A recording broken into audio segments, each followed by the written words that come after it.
Hello guys, in this lecture we are going to talk about a different method finding out the radius of nucleus. कोई भी nucleus जो होता है उसकी radius find out करने के लिए एक मेथड यूज की जाती है। हम उस मेथड को अभी नाम दे रहे हैं distance of closest approach. This is the most primitive method, लेकिन बहुत इफेक्टिव मेथड होती है टू फाइंड द न्यूक्लियस की रेडियस फाइंड आउट करने के लिए। चलो कंसिडर करते हैं, यहाँ पे ये वाला जो है ये सोर्स है,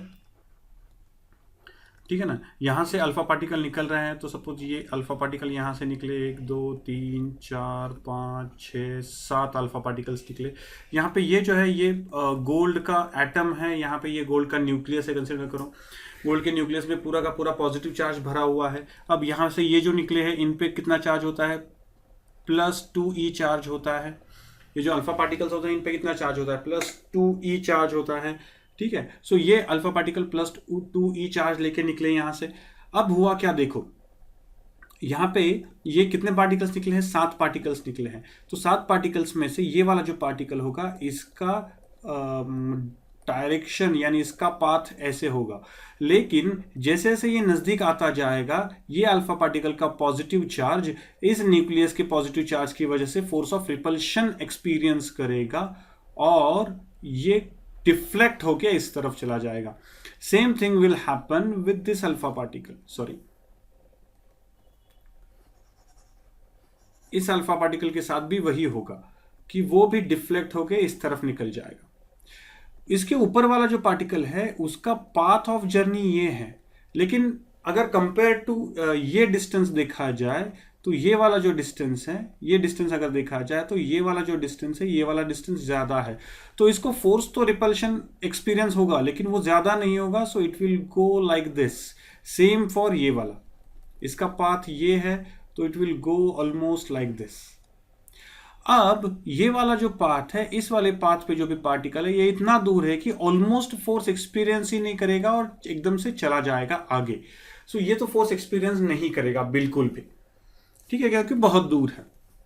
now the distance between the actual path of alpha particle and the nucleus is called as impact factor. उसे क्या कहा जाता है, इंपैक्ट फैक्टर कहा जाता है। उसे क्या कहा जाता है, इंपैक्ट फैक्टर।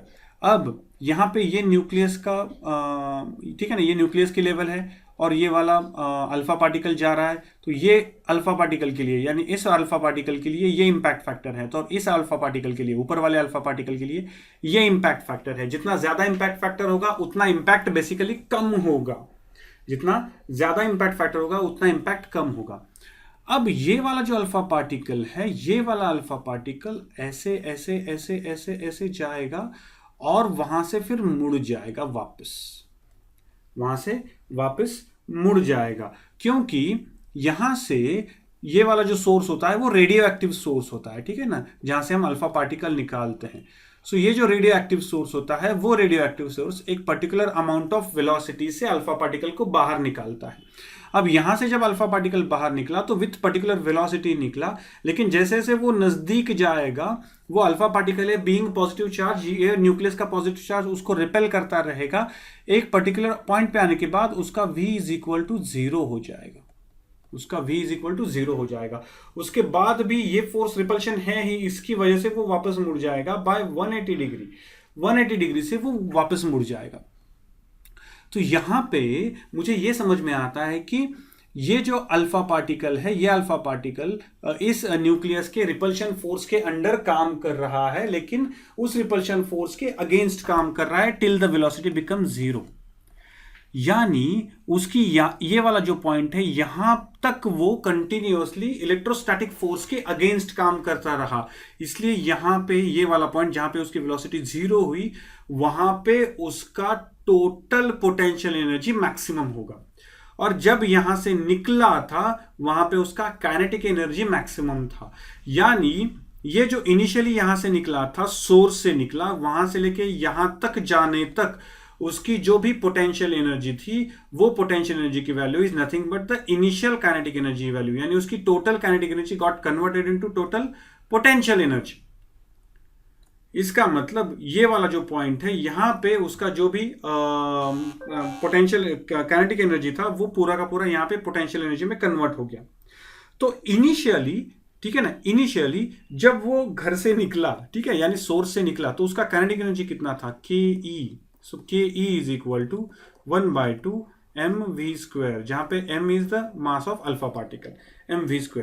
लेकिन जब वो यहां पे पहुंचा तो कंसिडर करके चलो कि ये वाला जो डिस्टेंस है, ये वाला डिस्टेंस है d, सपोज, जहां से वो वापस घूम गया, ठीक है ना, ये वाला डिस्टेंस है d सपोज।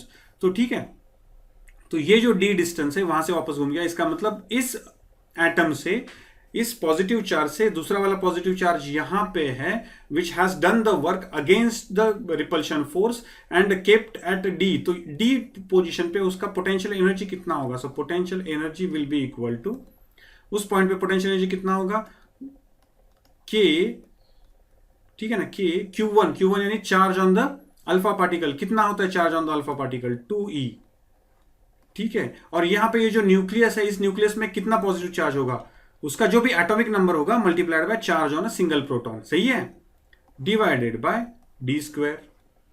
तो इसको कैसे लिखा जा सकता है, which is equal to k2z e² divided by d²।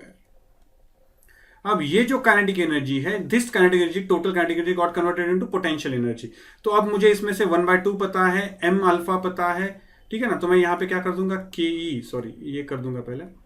So kinetic energy got converted into potential energy, ठीक है ना। तो यहां पे 1/2 m पता है, उसके बाद इनिशियल वेलोसिटी पता है उसकी, k की वैल्यू पता है, e की वैल्यू पता है, z की वैल्यू पता है, e की वैल्यू पता है, हम d² की वैल्यू निकाल सकते हैं। तो किया क्या जाता है, देखो ठीक से, अब नेसेसरी नहीं है कि वो जो ये जो d है ये न्यूक्लियस का रेडियस हो। क्यों न्यूक्लियस का रेडियस होना नेसेसरी नहीं है, बिकॉज ये जो पोटेंशियल एनर्जी है, ये पोटेंशियल एनर्जी जीरो हो सकती है, पोटेंशियल एनर्जी जीरो हो सकती है without collision also, because repulsion force है।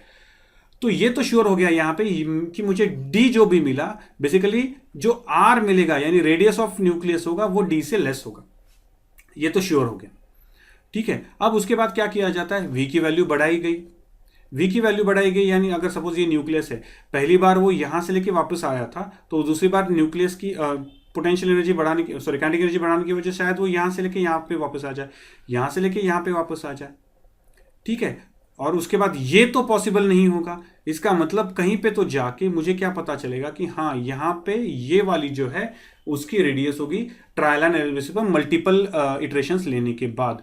अगर आप न्यूक्लियस अभी ये गोल्ड फॉइल के लिए अगर कंसिडर करें तो गोल्ड फॉइल के लिए आपको रेडियस मिल जाती है r इज इक्वल टू मिल जाता है अराउंड 3.0 इंटू 10⁻⁻14 मिल जाता है, जिसको हम कह सकते हैं 330 इंटू 10⁻⁻15 मीटर्स, या फिर उसको कहा जाता है 30 फर्मी, FERMI, ठीक है ना, क्या कहा जाता है, FERMI, ये फर्मी होता है। Fermi is nothing but 10⁻⁻15 meters, यानी 1 फर्मी होता है, 10⁻⁻15 मीटर 1 फर्मी। This method is called as distance of closest approach. इस मेथड को क्या कहा जा सकता है, कहा जाता है डिस्टेंस ऑफ क्लोजेस्ट अप्रोच। उसमें हम क्या करते हैं, we send the alpha particle with known kinetic energy and when it reflects back, तो वो जो काइनेटिक एनर्जी और पोटेंशियल एनर्जी का इक्वेशन होता है उससे हम d का वैल्यू फाइंड आउट करते हैं, and we go on increasing the kinetic energy so that मुझे ज्यादा से ज्यादा प्रॉपरली d की वैल्यू मिल जाए, ठीक है ना। सो ये ट्रायल एंड, ठीक है ना, मल्टीपल इटरेशंस करने के बाद you get a proper value of radius of the nucleus. So this is the distance of closest approach method, जिसे यूज किया था रुदरफोर्ड ने सबसे पहली बार to find out the radius of the nucleus. Nucleus की रेडियस फाइंड आउट करने के लिए उसको यूज किया गया था। So this is again the very good contribution of Rutherford to find out the radius of the nucleus for an atom. In the next lecture we are going to talk about the Bohr's model. Thank you.